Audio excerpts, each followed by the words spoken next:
బ్రహ్మాండమైన ఉద్యమ కెరటంగా తయారు చేస్తే తెలంగాణ వచ్చి బతికిపోయినాం, గడ్డకు పడ్డాం. ఇప్పుడు నేను రాంగా డిండి ప్రాజెక్టు మీద నుంచే వచ్చినాం.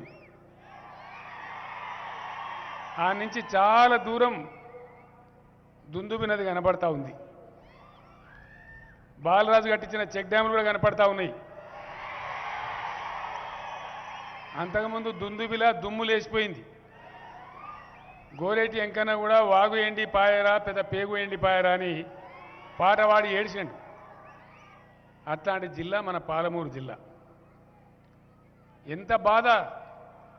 పాలమూరులో గంజి కేంద్రాలు పెట్టినాడు, అంబలి కేంద్రాలు పెట్టినాడు, గొంతులెండి 5-5 కిలోమీటర్లు 3-3 కిలోమీటర్లు బిందెలు పట్టుకొని నీళ్లు మోసినాడు.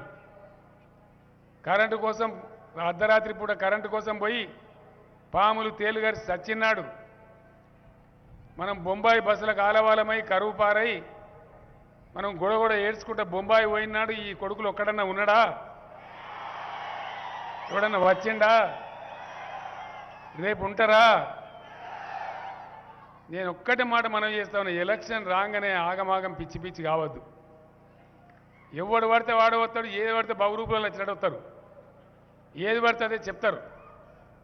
నేను చెప్పే మాటలు మీ అందరు కూడా నేను దండం పెట్టి చెప్తా ఉన్నా.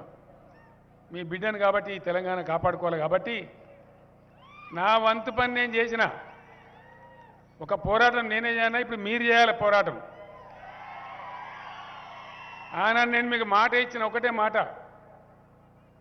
తెలంగాణ కోసం నేను వెళ్ళిన నాడు ఎవ్వరికి కూడా నమ్మకం లేదు.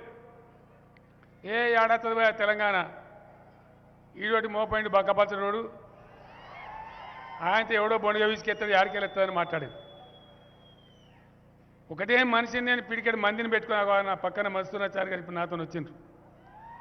పిడికెడు మందిమి పోరాటంలో నిజాయితీ ఉంది కాబట్టి, దమ్ముంది కాబట్టి, ధైర్యం ఉంది కాబట్టి ఆనాడు పోతూ పోతూ పోతూ పోతూ తెలంగాణ ఒక ఉప్పెనలాగా సముద్రంలాగా తయారైతే విధి లేక ఇచ్చిండ్రు.